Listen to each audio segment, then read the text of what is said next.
ជំរាបសួរស្វាគមន៍មកកាន់ Channel វិចតនិយាយរឿងខ្មោច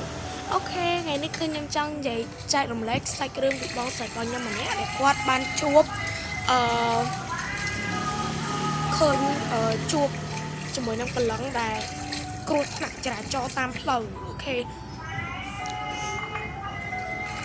ចឹងសាច់រឿងនេះគឺមុននឹងខ្ញុំនិយាយគឺបងអាចសម្រាប់យ៉ាបတ်បានខ្ញុំនឹង skip កាមេរ៉ាបន្តិច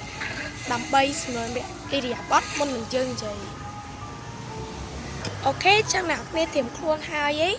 ចឹងខ្ញុំត្រៀមខ្លួនហើយអីចឹងរឿងហ្នឹងគឺកាត់ឡើងនៅឯ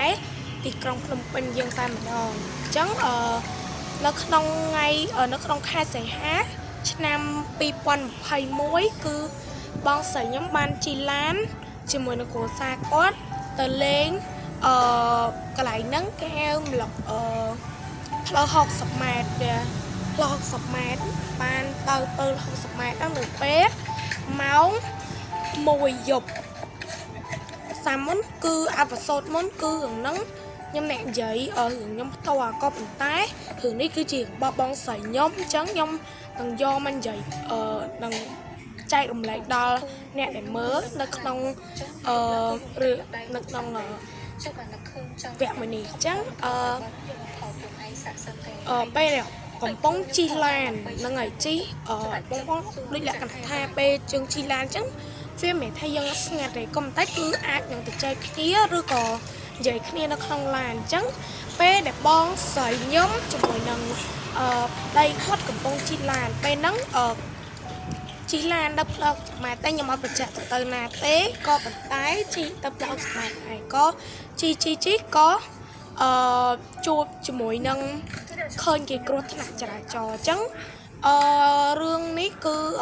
អ្នកគ្រោះថ្នាក់ចរាចរណ៍ហ្នឹងបងស្រីខ្ញុំបានបើកកញ្ចក់ឲ្យមើលហើយក៏គាត់និយាយមួយបងសង្សារមែននេះដូចមែនអានដូចសង្សារតិចទេក៏ប៉ុន្តែពេលហ្នឹងក៏គាត់មើលហើយក៏គាត់ឃើញគេគ្រោះថ្នាក់ចរាចរណ៍ហើយក៏បើកដៃក៏ឈប់ឡានជុំអីមើលចឹងទៅក៏ប៉ុន្តែអ្នកគ្រោះថ្នាក់ចរាចរណ៍ហ្នឹងគឺមិនមែនជាមនុស្សផុសទេគឺជាស្រីអញ្ចឹងមនុស្សស្រីហ្នឹងគ្រោះថ្នាក់ចរាចរណ៍ហើយក៏បានត្រូវបានគេបញ្ជូនទៅបន្ទប់សង្គ្រោះបន្ទាន់ភ្លាមអញ្ចឹងបែបជីមកហ្នឹងគាត់ឃើញអត់ដឹងតាមមិនទេក៏ប៉ុន្តែគឺ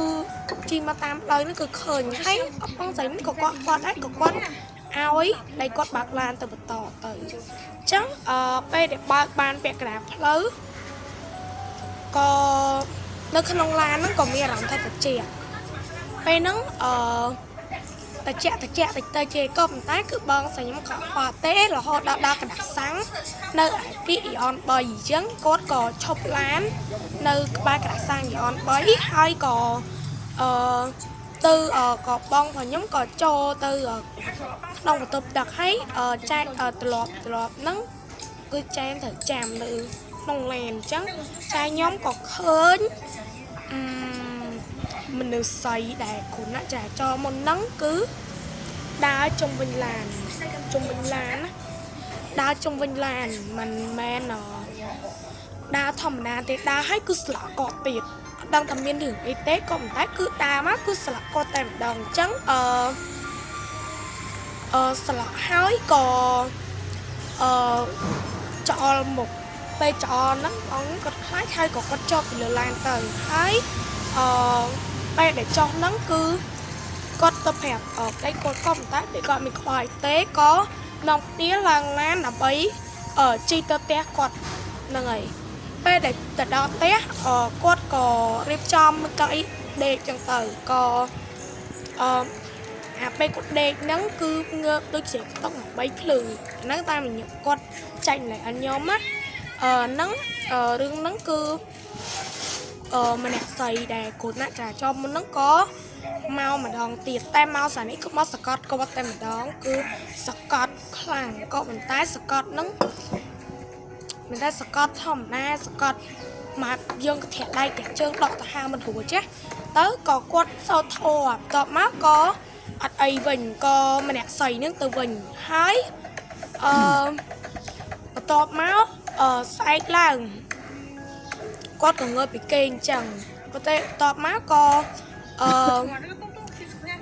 គាត់ងើបចឹងគាត់ក៏ប្រាប់ទៅកាន់កូននេះចឹងទៅក៏ប្រាប់កូននេះហ្នឹងទៅកូនក៏ខ្លាចដែរក៏